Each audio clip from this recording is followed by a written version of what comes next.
Assalamualaikum dear students. Last time we have discussed triangles. So we have completed that very chapter. Now today we will start another chapter, that is simple equations. And this very chapter is from algebra. ये वाला chapter किसमें है? Algebra से। तो इस chapter का नाम है सिंपल इक्वेशंस। क्या है बेटा इसका नाम? Simple equations. तो आज के इस लेक्चर में हम डिस्कस करेंगे सिंपल इक्वेशंस। तो सबसे पहले हम देखेंगे इस चैप्टर में हमने क्या क्या पढ़ना है। सबसे पहले हम डिस्कस करेंगे that is definition of simple equations. Definition of simple equations. उसके बाद हमने इसमें पढ़ना है what is solution of an equation. What is solution of an equation. After that we have different methods of solving simple equations. Different methods of solving simple equations.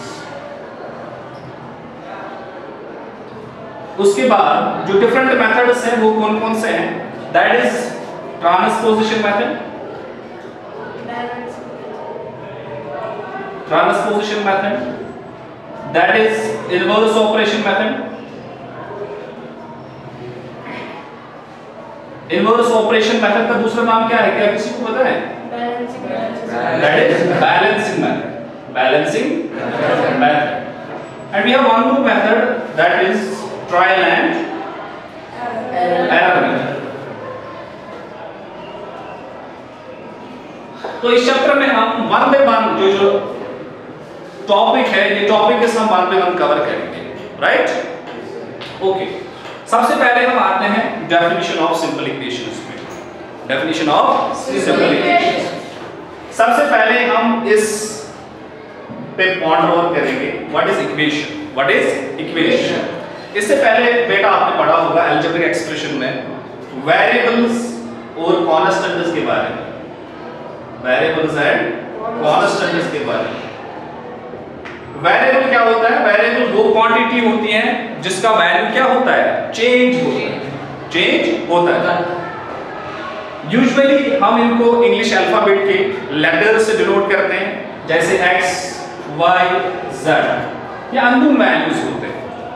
और constant क्या होते हैं? कांस्टेंट होती है वो क्वांटिटी जिनका value fix होता है, फिक्स्ड वैल्यू जिनका होता है।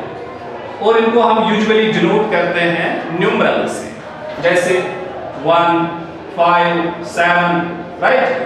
These are constant and these are variable. And we have 4 fundamental operations: plus, minus, multiple and division, right?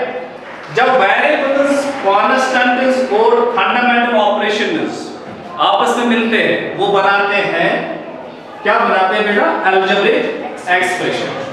algebraic expression, right? क्या बनाते हैं? Algebraic expression. Just like example में हम देखेंगे दिस इज 3x + 2। यहां पर वेरिएबल हमारा क्या है? x, and 3 is constant, 2 is constant here, and plus is operation, right?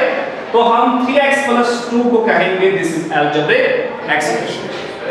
अब हम आते हैं अपने टॉपिक पे, दैट इज इक्वेशन। इक्वेशन क्या होती है? Equation, this is simple. Equation होता है वो मैथमेटिकल स्टेटमेंट, वो मैथमेटिकल स्टेटमेंट जिसमें इक्वल वाली साइन हो। क्या हो? इक्वल वाली साइन हो। तो अगर हम यहां पर एक मैथमेटिकल स्टेटमेंट लिखेंगे 2x + 3, मैंने यहां से एक एक्सप्रेशन लिखी, अभी मैंने बोला अलजेब्रिक एक्सप्रेशन, और यहां से भी मैंने एक एक्सप्रेशन ली। कांस्टेंट है, constant itself is an expression. Constant भी क्या है? Algebraic expression. वेरिएबल अगर हम अलग लिखेंगे वो भी एक्सप्रेशन है। क्या है? वो भी एक्सप्रेशन है। तो इनकी कॉम्बिनेशन भी क्या है? एक्सप्रेशन होगी। तो हम इसको कहेंगे दिस इज एन इक्वेशन, क्योंकि ये वो मैथमेटिकल स्टेटमेंट है जिसमें क्या होगी? Equal sign. सिंपल। अब सिंपल इक्वेशंस क्या होते हैं? सिंपल इक्वेशंस क्या होते हैं? सिंपल इक्वेशन बोलो या इसको बोलो लीनियर इक्वेशन। क्या बोलो?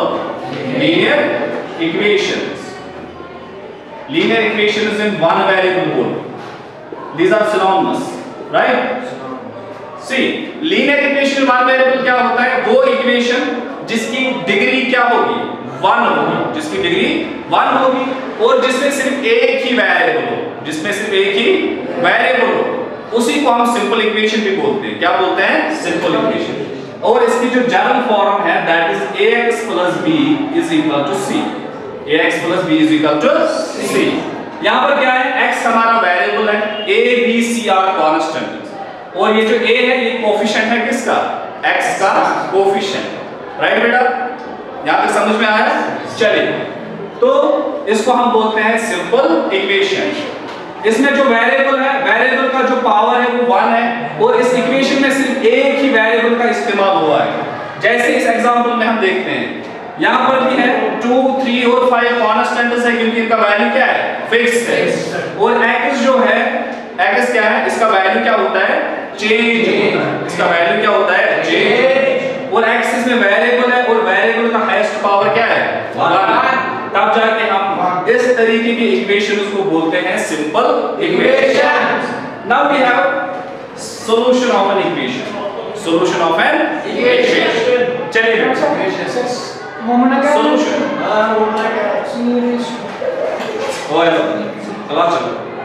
दिस इज इसको फिर करेंगे। Now we have solution of an equation. Solution of an equation. तो सॉल्यूशन ऑफ एन इक्वेशन क्या होता है? अभी हमने यहाँ पर एक एग्जांपल ली, सी बेटा, अभी हमने यहाँ पर एक एग्जांपल ली 2x + 3 = 5। 2x + 3 = 5। तो x जो वेरिएबल है, इसमें वेरिएबल का वो वैल्यू जिसमें ये इक्वेशन सेटिस्फाई हो जाए, यानी बैलेंस हो जाए, इज इक्वल के इस साइड को हम बोलते हैं left hand side, is equal to के इस साइड को हम बोलते हैं राइट हैंड साइड। तो x वेरिएबल का हम क्या वैल्यू दें जिसपे ये इक्वेशन सेटिस्फाई हो जाए, उसको हम बोलते हैं solution of an equation. Solution of an equation. तो हम देखेंगे यहाँ पर अगर हम x का वैल्यू यहाँ पर 0 देंगे तो ये आएगा 2 × 0 दैट इज 0। 2 × 0 + 3। अब हम इसका सॉल्व करते हैं। This is 2 × 0 0 0 + 3, this is 3। तो 3 5 के बराबर नहीं होगा, तो 0 is not the solution of this very equation, right? अब जब हम x का वैल्यू यहां पर 1 देंगे, x का वैल्यू क्या देंगे? 1। तब जाके ये बनेगी 2 × 1 + 3। What is 2 × 1? 2 + 3। What is 2 + 3? That's 5। यही हमारा RHS है। तो x को जब हमने क्या वैल्यू दिया? 1, तब जाके ये इक्वेशन क्या हो गई? सेटिस्फाई, बैलेंस हो गई। तब जाके हम 1 को कहेंगे this is a solution of an equation. यहां तक समझ में आया?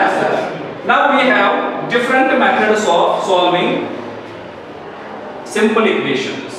तो आज हम एक मेथड डिस्कस करेंगे that is inverse operation method और बैलेंसिंग मेथड। आगे लेक्चर्स में हम डिस्कस फिर करेंगे ट्रांसपोजिशन और हिट एंड ट्रायल या ट्रायल एंड एरर मेथड। यहां तक बेटा समझ आया? yes, चलिए, now we have one of the most important that is inverse operation method. Inverse operation method. तो इनवर्स ऑपरेशन मेथड में हम क्या करते हैं? हम एक एग्जांपल से इसको समझते हैं, ठीक है? We will take that in example जो अभी हमने ली 2x + 3 = 5। क्या ये सिंपल इक्वेशन है? है सिंपल इक्वेशन। क्यों? वेरिएबल का हाईएस्ट पावर क्या है? 1 और वेरिएबल सिर्फ एक ही है इस इक्वेशन में, तब जाके हम इसको कहेंगे सिंपल इक्वेशन कहेंगे। और इक्वल साइन भी है तो इक्वेशन है, राइट? अब देखो बेटा, इनवर्स ऑपरेशन में हम क्या करते हैं? इनवर्स ऑपरेशन का मतलब क्या होता है? सबसे पहले हमने क्या करना होता है? हमें इस x को जो वेरिएबल होगा यहां पर इसको आइसोलेट करना होता है, अकेले रखना होता है, या LHS में या RHS में। सबसे पहले जो आपका टारगेट होगा वो क्या होगा? वो होगा कि जो ये x है, वेरिएबल है, इसको क्या करना है? आइसोलेट करना है, अकेले रखना है इसमें। तो सबसे पहले आप आइसोलेट कैसे करोगे? पहले आप देखोगे सबसे पहला टारगेट जो आपका होना चाहिए, इस +3 को हम कैसे एलिमिनेट करें, जो इसके साथ एडिशन में होगा या सब्ट्रैक्शन में होगा। सबसे पहला टारगेट आपका यही होना चाहिए, जो इसके साथ एडिशन में है या सब्ट्रैक्शन में है, तो पहले उसको एलिमिनेट करना है। उसके बाद आपको दूसरा टारगेट जो आपका होना चाहिए, इसके साथ मल्टीपल में क्या है और डिवीजन में क्या है, वो दूसरा टारगेट है। तो पहला टारगेट हम देखेंगे, इस x को हम कैसे आइसोलेट करेंगे। यहाँ पर +3 है, तो +3 कैसे एलिमिनेट हो जाएगा, -3 से। तो हम लेफ्ट हैंड साइड में भी -3 ऐड करेंगे और राइट हैंड साइड में, क्योंकि इक्वेशन बैलेंस करनी है। इस मेथड का नाम है बैलेंसिंग मेथड। जो हम यहाँ से क्वांटिटी ऐड करेंगे वो क्वांटिटी यहाँ से भी ऐड करनी है, तब जाके इक्वेशन क्या रहेगी, बैलेंस रहेगी। तो C 2x + 3, तो हम 3 को एलिमिनेट करने के लिए यहाँ से भी ऐड करेंगे 3 और यहाँ से भी ऐड करेंगे क्या, 3। -3 हमने दोनों से साइड में किया, तब जाके क्या होगा, तो हमने यहाँ से -3 को ऐड किया, यहाँ से भी -3 को ऐड किया। अब नेक्स्ट स्टेप देखो, this is implies 2x, what is suppose 3 - 3 that is 0। तो यहाँ क्या बचा सिर्फ 2x, व्हाट इज 5 - 3 2। तो हमने अब इसको सॉल्व किया। तो दूसरा टारगेट जो मैंने आपको बोला वो है कि अब x के साथ हमने देखना है, इसके साथ मल्टीपल में मत कुछ है या डिवीजन में मत कुछ है। तो हम क्या करेंगे, अब इसके साथ मल्टीपल में है 2, तो हमने इस 2 को एलिमिनेट कैसे करना है, यहाँ पर इनवर्स ऑपरेशन है। जैसे यहाँ पर +3 था, +3 का इनवर्स क्या होता है, -3। पॉजिटिव का होता है नेगेटिव और मल्टीपल का होता है डिवीजन, रेसिप्रोकल आता है मल्टीपल, ठीक है। तो क्योंकि मल्टीपल और डिवीजन क्या होते हैं, इनवर्स ऑपरेशन, ठीक है। तो यहाँ पर जब 2 को हमें एलिमिनेट करना होगा तो हम इनवर्स ऑपरेशन क्या है, मल्टीपल की डिवीजन, तो हमने दोनों साइड डिवाइड करना है किससे, इसी 2 से, इसी क्वांटिटी से डिवाइड करना है। तो ये क्या आएगा फिर 2x/2 इज इक्वल टू 2/2। समझ में आया यहाँ तक, implies what is this now, देखो 2 1s are 2, right. This is x is equal to what is 2 1s are 2, तो x का वैल्यू क्या निकला 1, and this is the solution of this very equation. तो आपने याद रखा, इनवर्स ऑपरेशन में हम क्या करते हैं, जब भी कोई पॉजिटिव क्वांटिटी होगी हम ऐड करेंगे दोनों साइड नेगेटिव क्वांटिटी, राइट। अगर मल्टीपल होगा कोई भी क्वांटिटी तो अब जाके हम उसको एलिमिनेट करने के लिए उसी क्वांटिटी से क्या करेंगे, डिवीजन करेंगे। ये होते हैं इनवर्स ऑपरेशन। समझ में आया।